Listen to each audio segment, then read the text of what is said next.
Welcome to a new edition of the Famous Interviews with Joe Dimino. On this episode, we talk with drug addict to entrepreneur Daniel Blue. He is a Forbes contributor and owner of a seven-figure business called Quest Education. His company aims to empower people and provide more freedom over one's finances. They give resources and provide education for individuals to maximize control over their money and provide customers with world-class service. We cover quite a bit in this interview. Enjoy. Well, hey, thank you for taking a minute out today. Thanks for reaching out. It's great to talk to you. Likewise. You have quite a story, and before we get into it, I want to know from you, how did you do during COVID? How did this period of 2 years of kind of everything being turned upside down, how did you get through it? How did it change you? Real quick, are we doing video or is this just audio podcast? It's just audio, yeah. Okay. So to answer your question, definitely was a challenge. A lot of the marketing that we've been relying on over the years has been through affiliates that did a lot of live events, and being able to go down that path during COVID obviously was difficult. So there was some periods of slowdown for us. We had to pivot our marketing strategy, and then we also had to pivot with our culture. I had my staff working in the office from the very beginning, but then during COVID, we had to shift to working remote. So that's been an adjustment that we had to be able to make along the way. And, we're now kind of a hybrid company in the sense of, employees working from home, and then they can still come to the office if they like. So definitely some struggles, but, some wins from those struggles along the way. Yeah, it was really a time of give and take. So let me ask you this. If you were in front of a bunch of grade school kids right now at a career day, and one of the kids looked up at you and said, "What do you do for a living?" How would you answer that? I would say change people's lives. We're in the business of, there's a lot of money out there, billions of dollars that people have locked up, tied up, that they think they can't access without paying a bunch of penalties and taxes.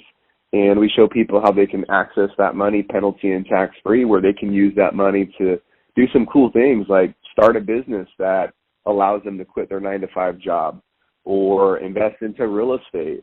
So just being able to free up people's money and be able to help them make some choices along the way to hopefully accomplish their financial goals sooner rather than later.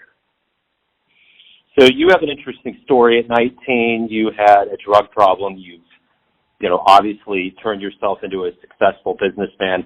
Talk to me a little bit about where you were born and raised and kind of what ultimately was inside you that gave you the motivation to do what you do today. So I was born and raised in California, 12 years old. My parents got divorced. My dad ended up moving to Mexico at the time and stayed there permanently, didn't come back to the United States. And that really broke my heart because I was really close to my dad, and him being gone, he was really gone, financially gone, physically gone. So now it's just my mom and I. And for a long time, I struggled not knowing why he left and why he never came back. So it was just an abrupt split. And my mom and I struggled during my middle school and my high school years. I just limped into graduating high school. And I got into sales at 18 years old. I got into the real estate space.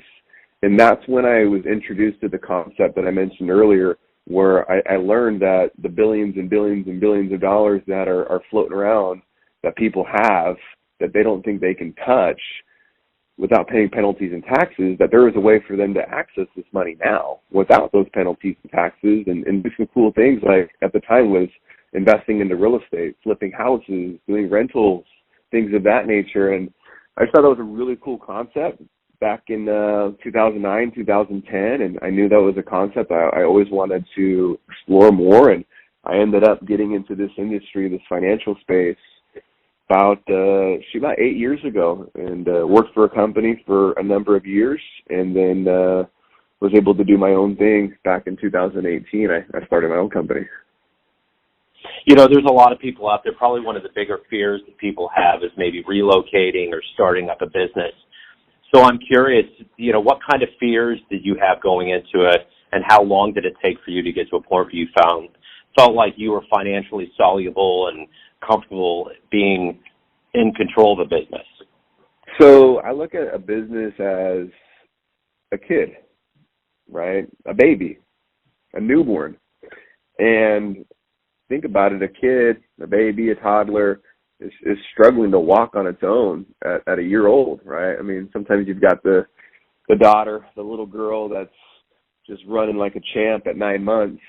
But for the most part, when a baby's 6 months, when a toddler's a year, 2 years old, they're really relying on the parent, right? They're really reliant, and they're not able to do a whole lot on their own. And that's business, right? The first couple of years, your business is your baby, and it really needs you.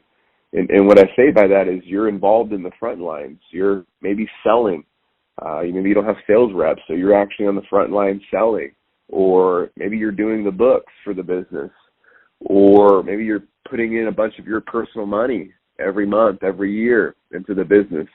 So I think a lot of people forget about that, or they don't realize when they get into business that that's how most businesses are set up the first few years. They're like a kid that is relying on the parent. But as the business matures, you get more experience and you get better systems and you get better processes and you hire people, you get more help, and the business can start to function on its own without the parent having to baby the business. So that's where I'm at. Business is 4 years old, so we're not quite, thriving in the sense of being a full-scaled teenager that's driving at 16 years old, that's really mature. We're still on the younger side of the business, but I think it always comes down to, just putting in the right things into the business and making the right choices to keep it growing. So it's not always relying on you. So what do you ultimately look forward to every day with the capacity that you're in as a business owner? What do you enjoy the most? I would say working with the team. I played sports my whole life, so just being able to connect with my employees and find out what they're looking for and how I can help them with their goals, and coming together as a team, working together as a unit, solving problems, competing together, and we want to help our customers win.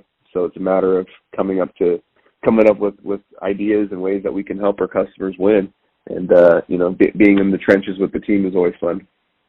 What about role models, heroes? Who have you admired and looked up to that's been an inspiration for you consistently?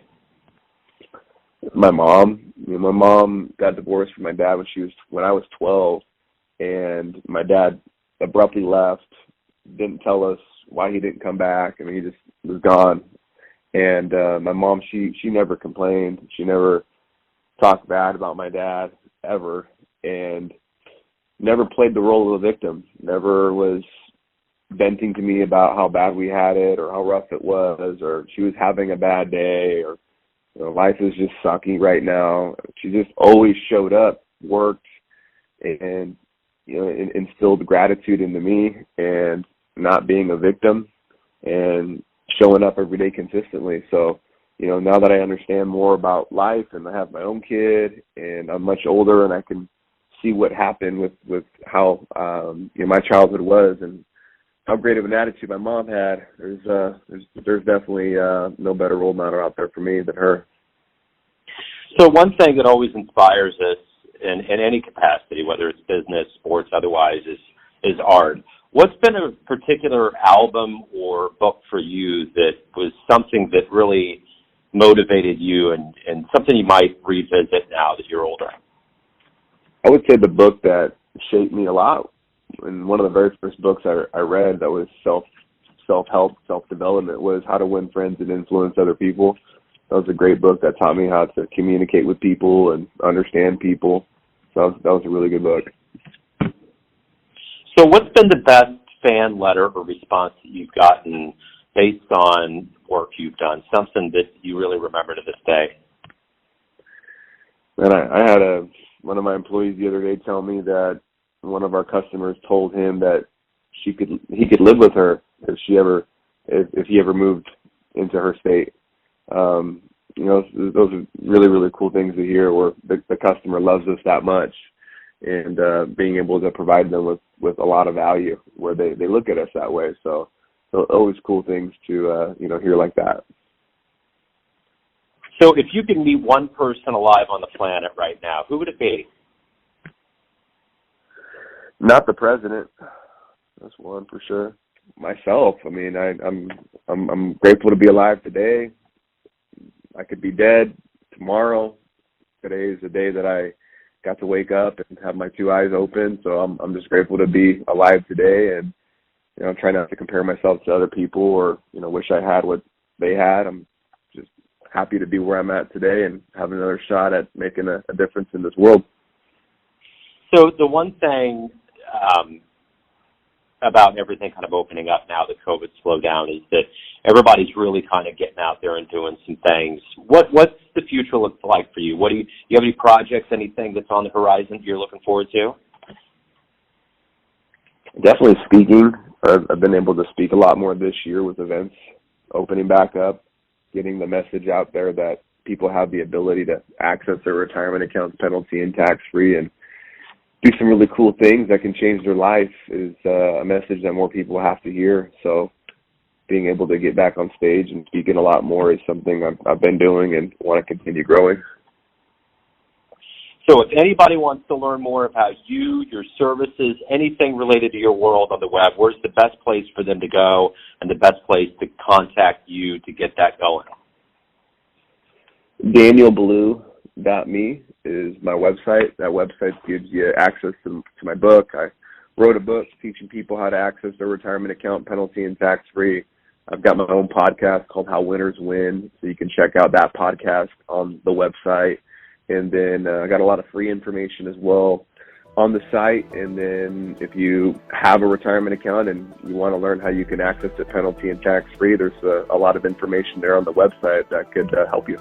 Right on. Daniel Blue, thank you for opening up today. Good luck with everything as we move forward. I appreciate it. Hey, thank you so much for having me. Thanks for tuning in to another famous interview with Joe Dimino, where we cover the world of art, literature, music, and business around the globe. If you want to hear more interviews, visit the Famous Interviews with Joe Dimino channel on YouTube.